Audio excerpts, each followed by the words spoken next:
The studio lights burned bright as a young man in a simple black priest's robe stepped onto the stage. The audience murmured, "A priest, on Got Talent?" Some chuckled, others whispered doubts. But when he lifted the microphone and softly said, "I sing not for fame, but for faith," no one could have predicted what would happen next. By the end of his song, even the coldest hearts in the room would be in tears, including Simon Cowell himself. The stage lights felt blindingly bright as Father Miguel Santos, a 22-year-old Filipino priest from Cebu, stepped onto the massive Got Talent stage. His simple black cassock contrasted sharply with the glittering costumes and dazzling smiles of the contestants before him. The crowd murmured, curious yet doubtful. What was a priest doing here? Some audience members chuckled softly, whispering that maybe he'd blessed the stage instead of singing. Miguel's heart pounded in his chest, but his face remained calm, the same gentle calm he wore while leading prayers in his small, storm-damaged chapel back home. For years, he had sung not to impress, but to heal, for the sick, the lonely, and the children who found comfort in his voice during dark nights when typhoons cut the power and flooded their homes. His parish was poor, but his faith was rich. And now, that faith had brought him to the world's biggest stage. When Simon Cowell leaned forward and asked, "So, Father, what made you audition?" the young priest took a slow breath and smiled humbly. "I sing not for fame, but for faith," he replied. "If my song can bring hope to even one person watching tonight, then that's enough." A hush fell over the audience. Even Simon, who was known for his sharp remarks, simply nodded. The backing track began, the soft melody of "You Raise Me Up." Father Miguel closed his eyes, whispered a prayer, and took a deep breath. The first note that escaped his lips was clear, warm, and unshakably pure, like sunlight breaking through clouds after a storm. The laughter in the crowd faded instantly.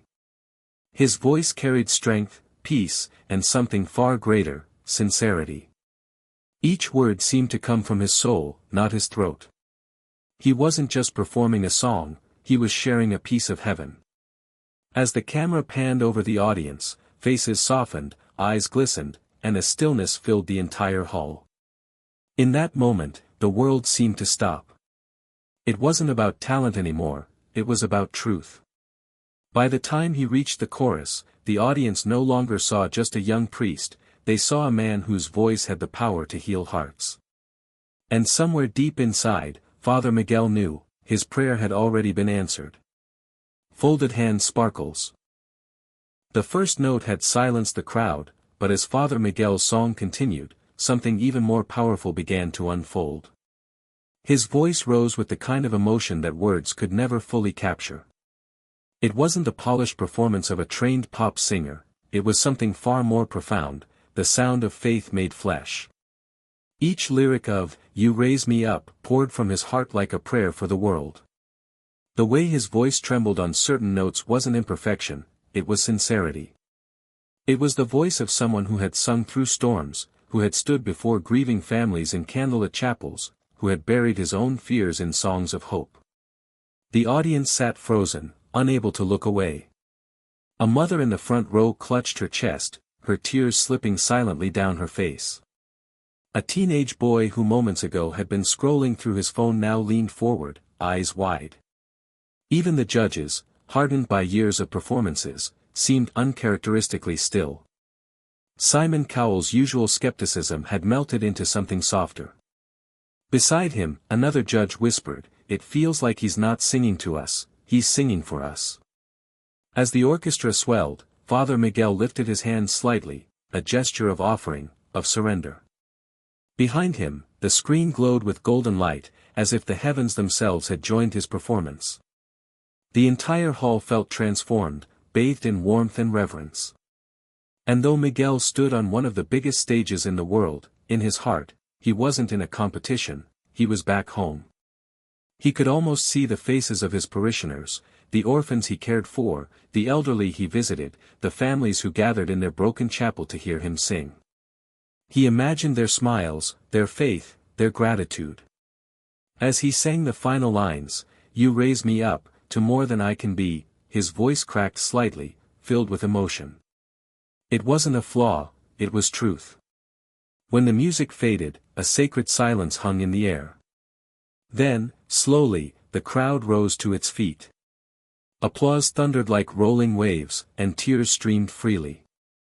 In that moment, Father Miguel's simple wish had come true. His song had lifted not just one person, but thousands. Red Heart musical notes. The applause thundered through the hall, but Father Miguel stood still, his eyes closed, hands clasped over his heart. He wasn't soaking in the praise, he was praying. For a moment, it felt as though heaven itself had descended upon the stage. The golden lights shimmered like candle flames, and the echoes of his final note lingered in the air, long after the music stopped. When he finally opened his eyes, he was met with something he had never expected: tears. Everywhere he looked, people were crying.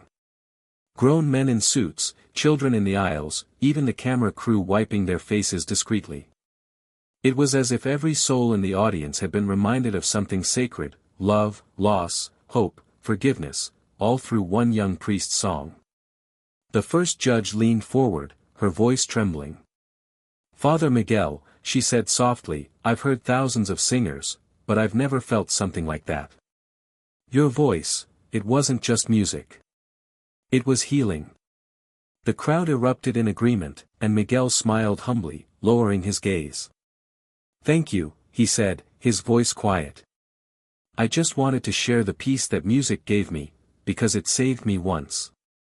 Simon Cowell tilted his head, intrigued. "Saved you?" he asked. Miguel took a breath. "When I was 16, I lost my family in a storm. I nearly lost my faith too. But one night, I started singing in the ruins of our church, not to perform, but to pray. That song carried me through the pain. And every time I sing now, it's to remind others that even in brokenness, beauty still exists." A hush fell over the hall. The weight of his words was heavier than any lyric, deeper than any melody. The audience wasn't just witnessing talent, they were witnessing testimony. Simon's expression softened completely. "Father," he said slowly, "you didn't just sing tonight. You ministered to us." The crowd rose to its feet again, clapping, cheering, crying. A woman shouted, "Bless you, Father Miguel," from the back. Cameras zoomed in on his face, calm, radiant, and full of grace. And though he stood under the brightest lights in the world, Miguel knew the truth in his heart: this wasn't his moment. It was God's. The applause roared like a wave that refused to fade, crashing again and again across the theater. Father Miguel stood frozen, his eyes glassy, his heart pounding so hard he could hear it in his ears. He never came to win, he came to share his faith through song, yet somehow, the entire world seemed to be holding its breath, waiting for what would happen next. The judges' panel sat in stunned silence. The first judge, still dabbing her eyes, finally managed to speak. "Father Miguel," she whispered, "you didn't just move us, you lifted us." The crowd cheered, voices echoing in unity: "Golden buzzer!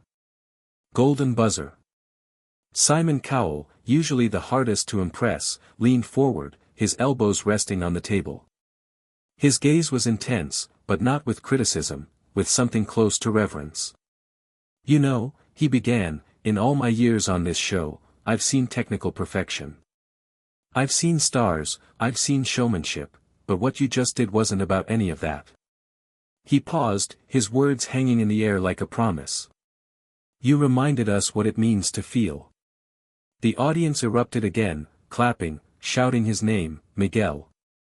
Miguel!" Their voices rising like a choir. Simon smiled slightly, stood from his chair, and pressed his hand firmly against the golden buzzer. Collision boom.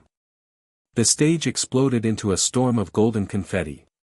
The music swelled, lights flashed, and Miguel's hands flew to his face as tears spilled freely down his cheeks. He looked up, and for a moment, it was as if heaven itself was raining blessings upon him.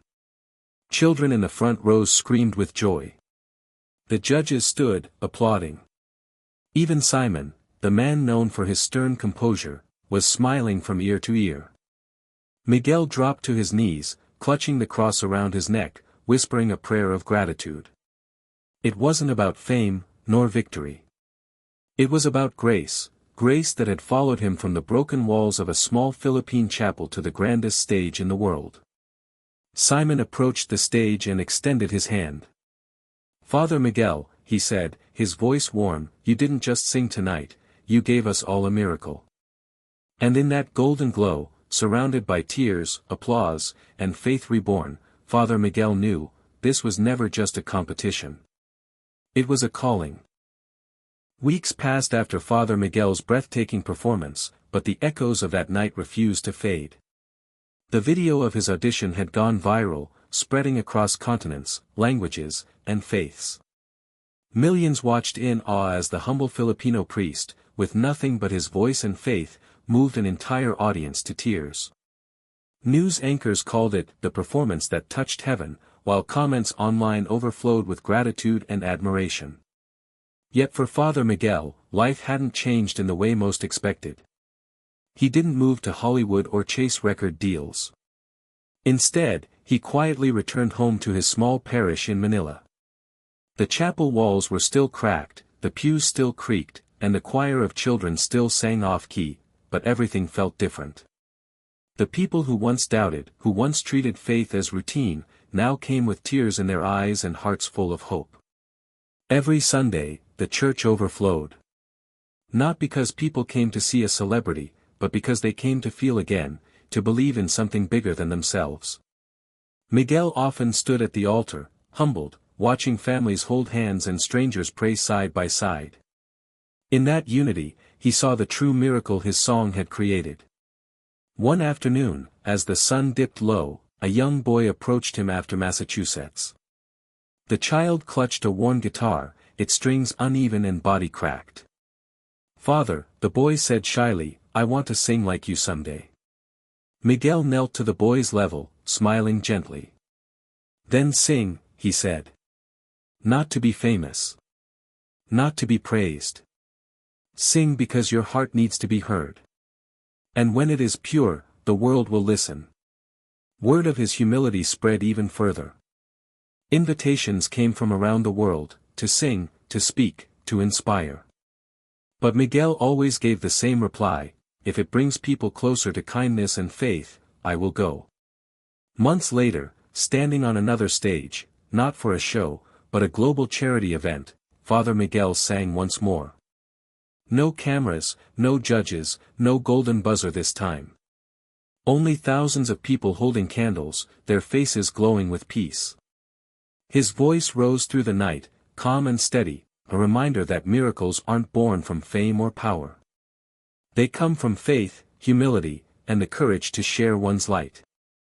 And though the stage lights faded, the world continued to listen. His voice had become timeless.